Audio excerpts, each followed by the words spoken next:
The eyes of fear, head of pain, face of evil, and some king. Chapter 4. An Apple a Day. In the short sight of morning, a farmer led clean chops, tending to the fields of hay. A large scythe handed back grazing the wheat to barrel to store at the shack. He was downhill, doing his work. He tilted his head up slightly, catching his boy, carrying 2 buckets of water, to the house. Stopping for a moment, heaving, palms sweaty, took out a handkerchief and sat down on a stump. Worn out, the sun was pouring the heat on. That hay hat he wore was used properly, fanning away some of that intense odor. Worn out. Hard day's work coming up. That twist of both wrists to keep the soreness down wasn't enough. Can't be, I just started. He looked again to the boy coming out the door, down the hill so easily, and up to him. Those strong, firm hands, that firm posture fueled by youthful energy, no doubt. You all right, Grandpa? Keep your words to yourself, boy. I'm just tired. The remark was enough to send Handy away. Forcing himself, he got up and continued his grueling work. When that was done, Grandpa sent Handy to the town as always. Stretching. I need some rope, nails, some salt, and that shit they made in church. I know they ran out weeks ago, so check again if a delivery came. Don't dilly-dally. Handy left off in a hurry. Grandpa studied him, leaving with that raw power lost in every step, gave Grandpa envy. Grandpa, with his boy Handy, lived in a farmhouse to the west of the country, Nora, living near a town right before the mountains of the east, not too far from the forgotten forest. Handy is only 12, a youngling. The town Maplewood was getting pretty popular these days. Some pilgrims began to set up to the edge of town. Doing what, the people didn't know, but they were welcome to stay as long as they kept to themselves and left common folk alone. Grandpa went inside his sunken house. He flopped down on his rocking chair and watched the fireplace. The eyelids were giving the signal, and in that end, he slept. Running down to Maplewood, Handy came to the roadwoods, dancing around, taking in that whimsical scenery. Sun up high, giving that swell touch. Freedom to goof off, no barking orders, and no work. Well, in a sense. The trip was short-lived. It only took an hour to town and back on foot. Enough time to himself, for sure. There was a beaten path that led to the left.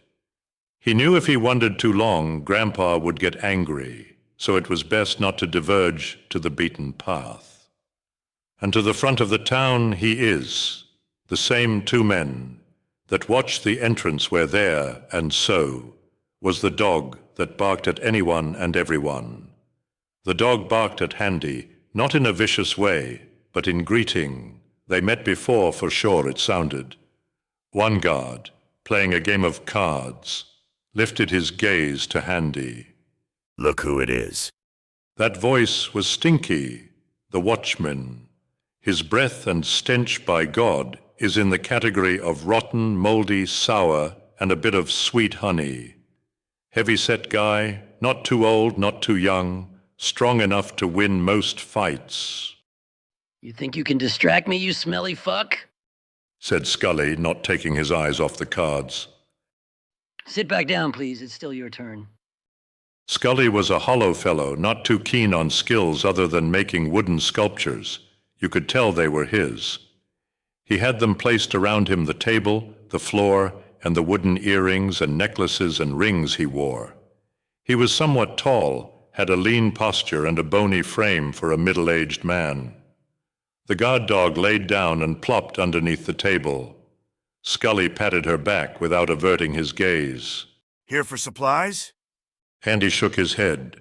There's something going on in the back end of town near the west end. Before you leave, stop to have a look. Everyone's talking about it. Stinky, sit down. I think I won. Stinky went for a chair and looked at his cards. Maybe.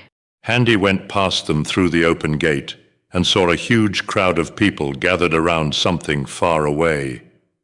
He really wanted to go and see, but he knew that the task at hand was more important than a stupid boy's wants. Up to the shop he went in, talked to the shopkeeper, went out with a sack full of goodies. To the church, he saw almost no one there except the deeply devoted. Too nervous, he didn't enter. When all was done, he went to check out this strange event.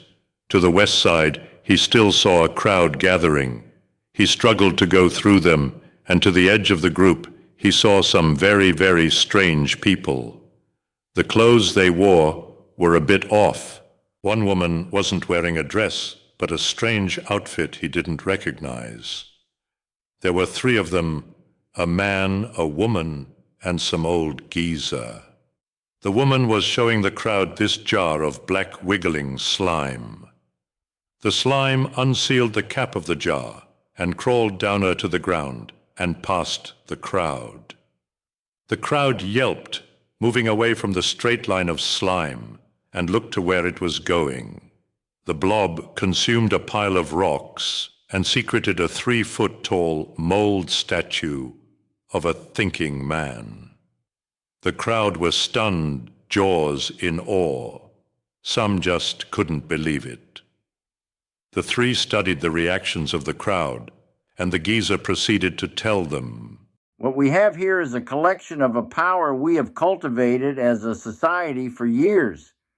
It's called nanites, nanomachines, or bugs if you want to call them that. It's not a weapon. It's a tool for making things.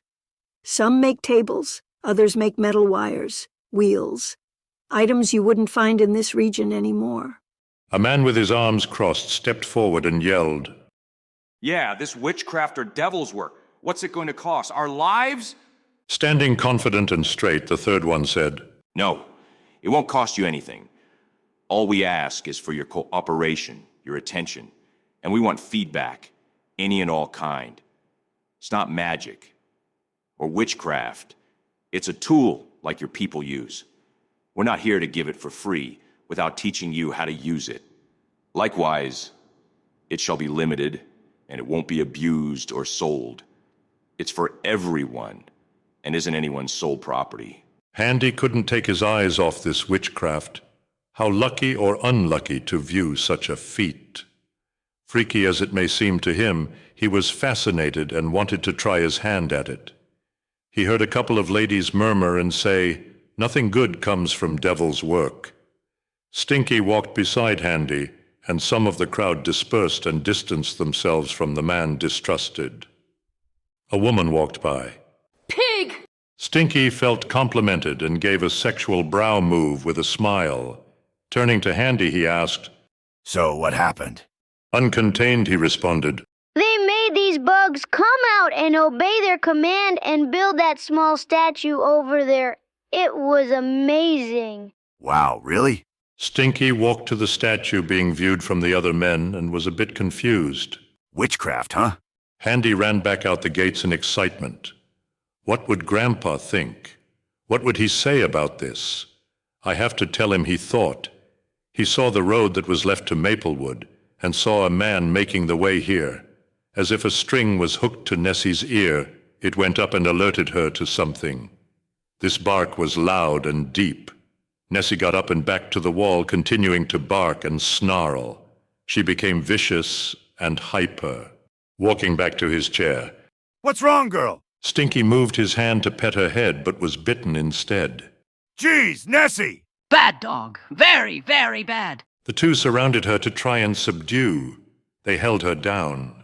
What is it? She tried to attack them, but Stinky had her held down, while Scully held her mouth shut. She wiggled, trying to escape. The man came closer. Handy kept all eyes on Nessie. Then an apple rolled to Handy's feet. A hand reached down, plucking the apple. Sorry about that, my hand slipped. The stranger took a quick look at the dog and made this quick whistle. Then Nessie went silent. The men unhorsed their grasp and saw her go to the stranger's side.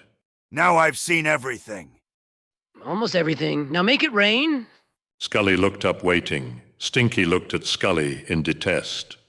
No, it isn't one of those days. You a hound master or owned a hound before? The man wore a gray long coat and a red fabric bandana covering his face, leaving his right brown eye exposed. He looked like a bandit, but didn't feel like one. He had black long hair knotted up in a ponytail, petting the dog. No, you just got to have the confidence, the power, you know? He leaned down, whispered something in her ear, and sent her off to the watchman. I'm going east. Does this road take me to the Forgotten Forest? Yeah, it's straight down there if you head that way. Take a right when it diverges again and go around the woods. You'll make it to the last city. Thanks, I need a break from all this walking. Good thing a town's here. You have anywhere I could stay? There really isn't an inn or an open house in this town. All of them are taken, and the folks here just ain't too friendly to give a stranger a bed. But there's a shack down the road by Grandpa's house. The boy here knows where it's at. He lives with the man. Best you talk to him if he wouldn't mind it. Of course he'd mind it. He's the worst out of everyone, not a single kind bone in him. The stranger looked back and forth to the town and down the road, looking down at the boy. You going somewhere, boy? Handy shrugs. Down that road there? Handy confirms it, hands on his knees. All by yourself? Handy smiles and shakes his head heartily. It's getting a bit dark. Why don't I join you? Aye. The stranger tosses his bag to Stinky. Stinky catches it. I'll be back for it. Whatever you do, don't eat my apples. To Handy. Let's see what good old Grandpa has to say. Handy shrugs. Onward! They departed the station and went down the road. It got quite awkward in the first minutes back home, but the stranger stopped that right away. So where is that home of yours? It takes a long time to get there. Sure it does, and you got family waiting for you. Yes, I live with my grandpa. He a good man? Kind of, he gives me food sometimes.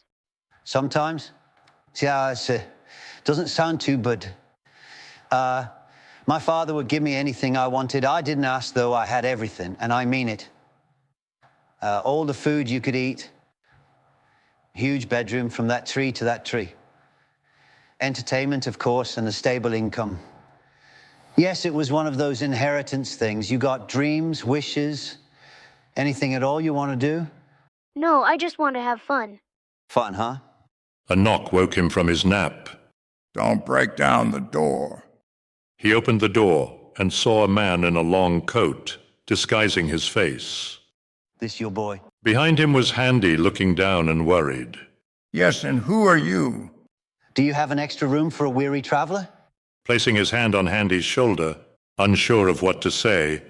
Well, Staring at Handy, he motioned him into the house. Slamming the door behind him, Handy ran past them and peeked his head at the corner of the living room. They stared at each other for a moment. A long grin came on the stranger's face, not seen to Grandpa.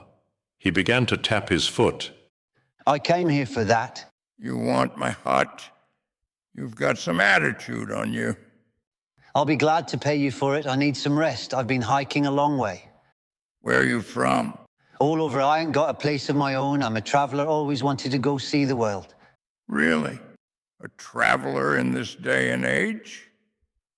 Just happening to come here bringing my boy home asking for the only lodging available while war is nearing? How do I know you're not one of those bandits or spies sent from the side of the border? You look well enough like one. Yeah, even if I was. I wouldn't waste time talking to a shitbag old man, but I have the money and I'm willing to help around here. Grandpa gave a good look at him. Let me see your face. The stranger took his bandana off. Good, now I can trust you. I'll take this. Takes the coin-filled pouch. Get started. Already, I just got here. No better time than now. What do they call you? They? Who's they? I call myself Roger. Well, Roger, I want you to begin weeding the crops tomorrow. For right now, my tools are a bit dull, so I want you to use files I keep in the shed. Follow me. With a sour pout, he directed him to the hut and shed. Handy looked at him, leaving to it. He went inside to his room and took a load off. So much new stuff in one day. There was work to be done. Every day it had to be. Early morning was begging to show. With one hand more, it felt a bit easier.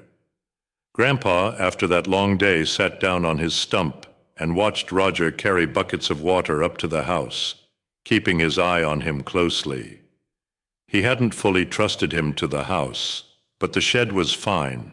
He knew most of the people in town, and the only signs of civilization were far off enough that he knew Roger wouldn't take something and run off. In case he would do something, Grandpa kept a small shiv made from iron in his back pocket. Roger, weeding the fields, tending to the sheep, pruned the apple trees just right, where Grandpa showed him just above the outward bud. A few townsfolk came by and traded some things with Grandpa, and saw Roger and Handy hard at work. Before nightfall, the day's work was done, so Roger stopped and went to his hut. Handy followed and drew pictures outside his hut in the dirt. Scribbling something on the ground, Roger overheard Handy and got up to see him. Popping his head out the window. What you doing? Whatcha? I've never heard of that word before. It means what are you? Seems Grandpa doesn't have the time to teach you the lingo. Handy continued to draw. Roger stared at him until he was done. A finished drawing with a family, it seemed, holding hands. 2 grown-ups, a boy, a little sister, and a dog. A house far in the distance, and some sort of lines coming off it. Your family? Where are they now? I don't know, but I know they're safe. Roger didn't pry too much on the subject. He took in the cool breeze and decided to leave the hut. Grandpa saw him go and continued to play in the dirt by himself. Roger made it to the entrance of the town and greeted the 2 guardsmen. Hiking to them, he rested both hands to his side, thumbs down the belt. You two must be the only ones brave enough to guard the town eye. Playing a game of cards, they were jolted and greeted in kind. Stinky first, getting up from the chair to shake his hand. Yes, no one's stupid enough to do it at night, but we take weekly turns with the townsfolk here. We all have to do our fair share to survive, right? Scully, the ever-contender for the game, didn't give much room to budge. What else is there to do other than play cards outside? Plenty. I mean, how else do you intend to live other than work? Work? Bah, you must be too fresh off the boat to not know that we got it easy round here. Easy? Yeah, them pilgrims give us all the food we want. Don't have to worry about starving. What else is there to worry about? Good for you. I thought I heard that there were a few towns that were receiving aid, wasn't sure where. Walking up to Stinky, I'll need my bag back. Roger came to the table and took the bag, looking in it and back at Scully. Did you take some? The apples? No, we held them for you just like we promised. Stinky waited for that sweet reward he was promised, giving in to the beg, All right, you earned your keep. tossing a few coins his way. You guys have a capable barber in this town? Yeah, a guy named Finch. He's pretty good, the only surgeon we have next to our alchemist. Rare these days indeed. Roger passed the 2 into town. He headed for the clinic. As he opened the door, he saw a curly mustache man pulling a tooth from a middle-aged man in brown monk ropes. Hang on, I think I have a firm grip on it. His tool hoisted on the back of his jaw, he yanked the tooth out. Ow! You didn't warn me! The man covered his bleeding mouth. The barber put the tooth in a jar filled with nasty teeth. The barber patted him on the back, gave him a swig of ale, and kicked him out the door. Noticing the gentleman, May I help you? I need a good shave. What can I get for this? Roger opened the one of many coin bags he had in his pocket. Ha ha ha. Everything. Showing him to a chair, Roger left his bag on the floor next to the door. Finch got out a blade and asked him to undo his bandana. Sure. Undoing it, he tucked it in his coat pocket. How would you like it, young man? Cut the tail off and make it close on the face. The barber began, and in no time he had a happy customer. I heard you're a physician and a barber. Hey here. only because I had no other choice. Yes, I know how to do simple procedures, but anyone else has just as much common knowledge as me. I was just a barber before the plague. I didn't know how to perform an amputation before I knew how to perform amputation. Let's just say it took a lot of tries before I got it right. Terrifying. Say I have a few spare apples in my bag. Care to try one? You have apples so early in season? Did you freeze them? These apples were developed by the Pilgrims and can maintain their quality even in long periods. Oh, pilgrim grown, huh? Very good. Looks nice. Dusting off his clothes, Sure, I'd like to try one. passing the red apple to the barber. Here you are. For sure he saw it. The barber doctor took a bite out of the apple. Not bad. Roger paid and left the clinic. Tying the bandana around his neck, still revealing his face, he left the barber shop feeling refreshed with his new clean-shaven look. He wandered through the town of Maplewood, taking in the sights. The main street was dotted with simple wooden buildings, general stores, taverns, tradesmen's workshops. Villagers went about their daily business, giving Roger curious glances as he passed. Roger made his way to the edge of town, where a small crowd was still gathered around the pilgrims.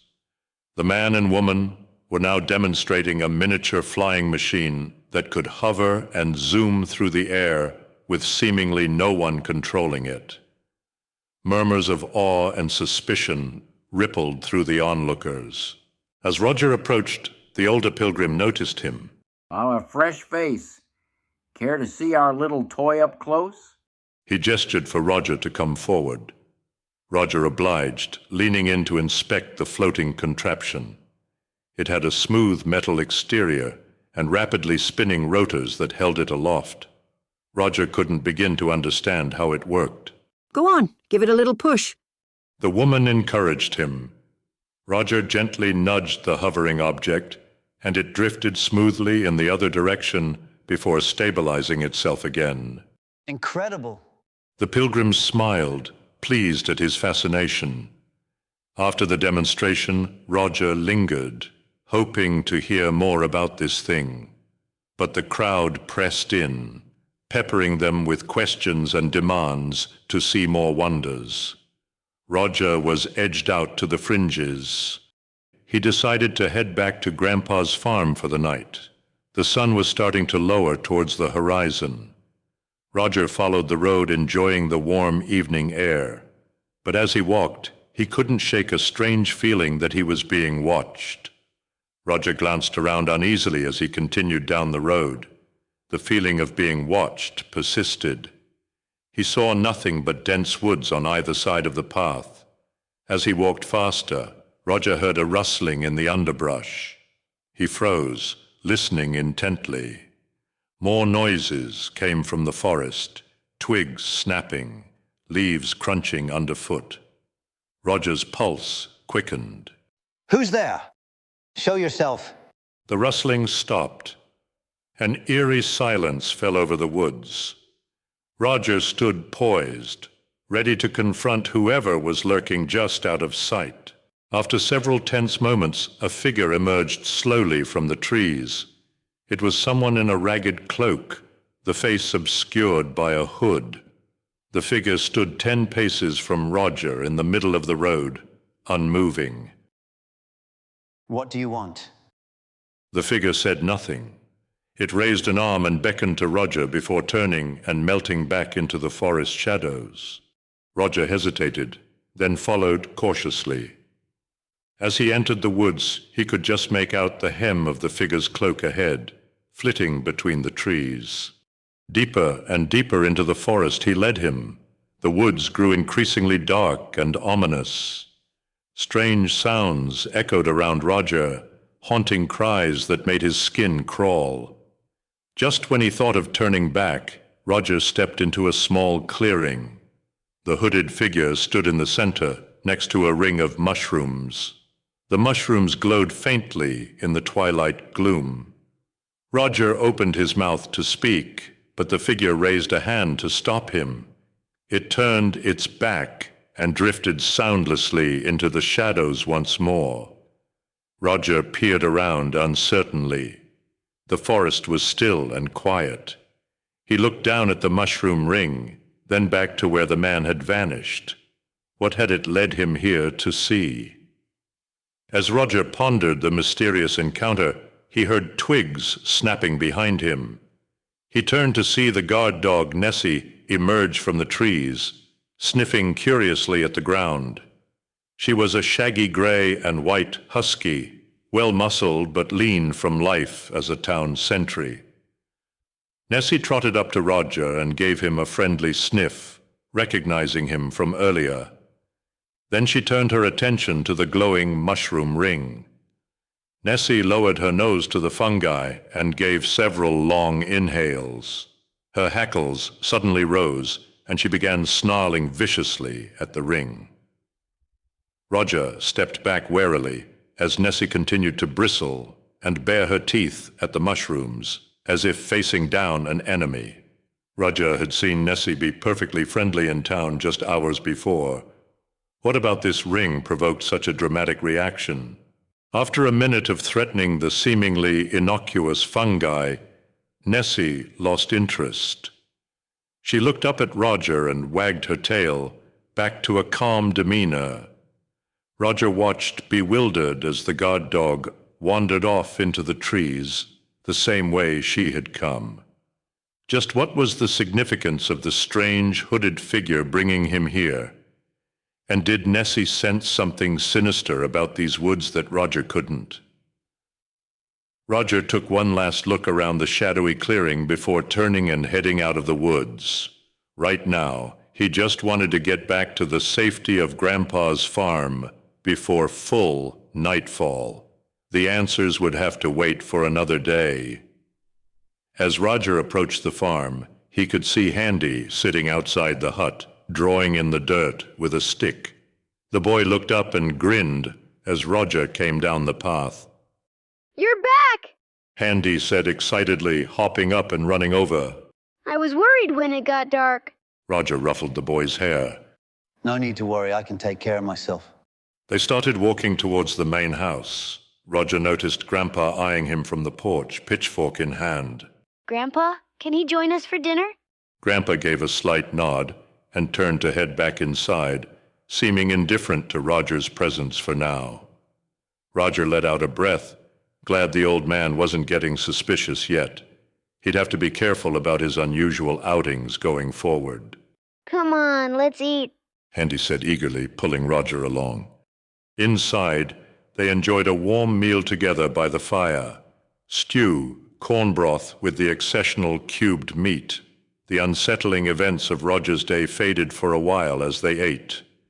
There would be time later to unravel the mysteries he had encountered, but for now, it was enough just to share a simple dinner with his new young friend. After dinner, both Grandpa and Roger cleaned up and went to their beds. Handy was still awake, sitting next to the fire, looking at the open window in the hut. So ends chapter 4.